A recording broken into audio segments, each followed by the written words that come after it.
राजधानी को क्यों याद करते हैं? सबसे बड़ी बात तो ये है, राजधानी को याद करने की क्या जरूरत है?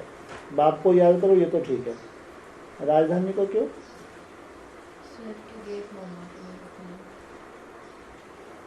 आप जो इतनी मेहनत कर रहे हैं किस लिए कर रहे हैं?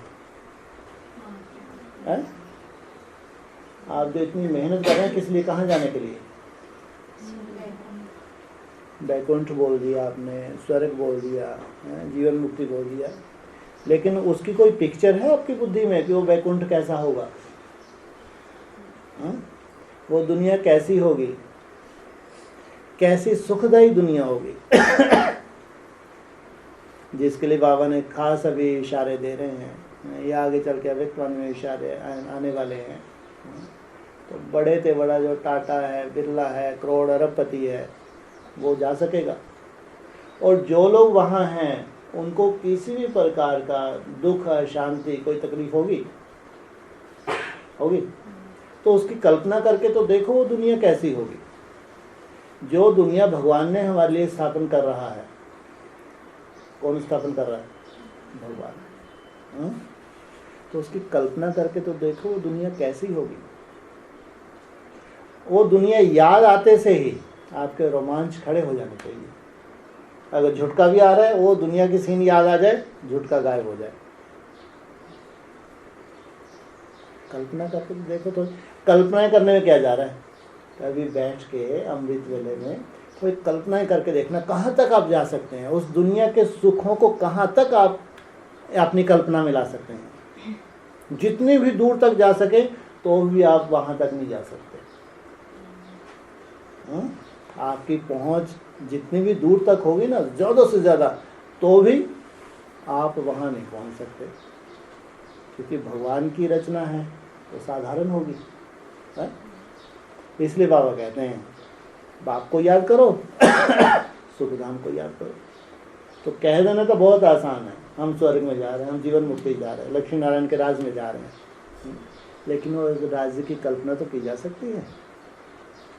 हम लोग जिस दुनिया में रह रहे हैं, और हम अब अभी तो ब्राह्मण बन गए, इससे पहले लौकिक में थे। हम लौकिक में हम सब इच्छाओं के गुलाम थे, है ना।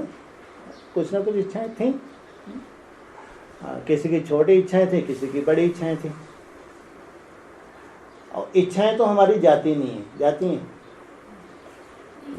जाती ही नहीं। लेकिन भगवान ने हमारी इच्छाओं को परिवर्तन कर दिया। हद की इच्छाओं से भगवान हमको बेहद की इच्छाओं में ले आया। बेहद की इच्छा के बाद फिर हम हद में जाएंगे। साकारी सो आकारी, आकारी सो निराकार, निराकारी सो फिर साकारी। लेकिन ये बात अलग है कि वहाँ सब कुछ साकार में होगा, प्रैक्टिकल होगा, लेकिन हम एक ऐसी सुंदर स्टेज में होंगे, निराकारी स्टेज में होंगे कि इच्छा मात्रम अविद्या। लेकिन है तो या नहीं है? और है तो ऐसा है कि पूरे वर्ल्ड को मालूम है। आज आप देखो कोई कोई ऐसे हैं, आज भी इंडिया में भी कुछ ऐसे संगठन है या साउथ में ऐसे डेवलपमेंट की हुई है, वो अपना ही उनकी रूपरेखा है पूरी। वो वहाँ जो भी फॉरेनर रह रहे हैं, इंडियन रहे, जो भी रह रहे हैं, वहाँ वैसे उनके जो हमारे कानून वगैरह है उसकी ज़रूरत ही नहीं पड़ती उन संगठनों के ऊपर। इतने सुंदर संगठन है आज की दुनिया में भी। तो अगर उसके अनाउंसमेंट हो जाए पूरे वर्ल्ड में कि ये ऐसा सुंदर योगियों का संगठन है, जहाँ कैसे योगी हैं, माना इनकी कोई इच्छाएं नहीं है, लेकिन कुछ भी अप्राप्त वस्तु भी नहीं है। अभी बाबा बोल रहा था ना, कौन सा पॉइंट था? कोई अप्राप्त वस्तु, तुमको कोई भी प्राप्ति की इच्छा नहीं होगी। इसका मतलब संसार में जितनी भी प्राप्तियां हैं करोड़ अरबपतियों को, वो तुम्हारे पास होनी चाहिए, नहीं होनी चाहिए? तुम्हारी इच्छा नहीं है, होंगी नहीं होंगी? हाँ, बोले इनकी क्या ज़रूरत है? जब हम योगी बन गए तो हम ये कल्पना करें, जो अरबपति है, करोड़पति हैं, इनकी जो इच्छाएं हैं, जो सुख सुविधा के साधन हैं, उनकी हमको क्या दरकार? हमको तो दरकार नहीं है। लेकिन तुम्हारी समृद्धि, अब कहे तो हम विश्व महाराज बनने जा रहे हैं, जो विश्व महाराजन या विश्व महाराजन के जो क्लोज हैं या पूरा परिवार ही यथा राजा रानी तथा प्रजा है। तो आप कल्पना करके तो देखो, जो अरबपति खरबपति होंगे इनके रहन सहन की कल्पना करके देखो। अरब खरबपति की बात कर रहा हूँ, इनकी कल्पना करके तो देखो। कल्पना करने क्या जा रहा है, कल्पना ही नहीं आती। कल्पना ही नहीं आती। आज हम इतने कमज़ोर हो गए हैं, ये सच्चाई है। देवता के ऊपर से चले चले चले चले कलयुग के अंत में होशो हवास संभालने से पहले भगवान ने अपनी गोद में ले लिया। हाँ, और ज़्यादा इधर की कल्पनाओं से वैसे भगवान ने दूर कर दिया। ये बात भी सही है। हमको तो एक ही कल्पना करनी आ रही है, मैं और मेरा बाप, दूसरा ना कोई। लेकिन जिनके पास कल्पना है वो जानते हैं। ये जैसे कि आज स्वर्ग में, दुनिया कहती है इनको, ये अरबपति है तो जैसे कि स्वर्ग में रह रहा है।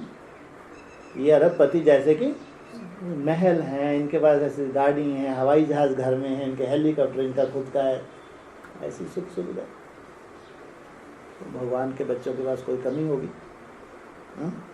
लगता है आपको कोई कमी होगी? तो बाबा तो कहता है तुम्हारा मुख तुरंत मीठा हो जाना चाहिए।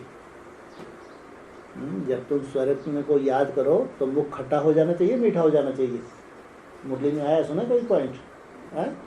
स्वर्ग को याद करते ही तुम्हारा मुख मीठा हो जाना चाहिए, झटका भग जाना चाहिए। कोई गरीब हो उसको मालूम पड़े ये अरबपति मेरे को गोद में लेने वाला है, और इसकी पूरी प्रॉपर्टी मेरी होने वाली है, उसके चेहरे से वो नशा झलकने लगेगा। अभी मिली नहीं है, उसने गोद में भी नहीं लिया, गोद में नहीं लिया, लेकिन उसको निश्चय है कि ये इसकी पूरी प्रॉपर्टी मेरी होने वाली है और मैं कंगाल हूँ। ये अरबपति है। मुरली में भी बाबा बोलता है कि जब कोई किसी को गोद में लेता है तो जिसको गोद में लिया तो पूरी प्रॉपर्टी उसकी हो जाती, नहीं हो जाती? तो कल्पना करके देखो, दाता हमको क्या देने जा रहा है। आज हम कंगाल हैं, कंगाल से सिरताज बनाने जा रहे हैं। अगर बाबा ने बोला है बच्चे बाप को याद करो और सुखधाम को याद करो, वो सुखधाम तो ऐसा है जहाँ दुख है ही नहीं। तो अपनी एक कल्पना करके तो देखे। वो कल्पना भी मुरलियों के आधार से, अव्यक्त वाणियों के आधार से। अरे मुरलियों या अव्यक्त वाणी में हद में भी तो बहुत कुछ बोला होगा, नहीं बोला होगा? नहीं बोला होगा? मुरलियों में है। अभी तो आजकल जो बाबा मुरली चला रहा है उसको कट नहीं करते, सब कुछ बेहद में नहीं बोलते।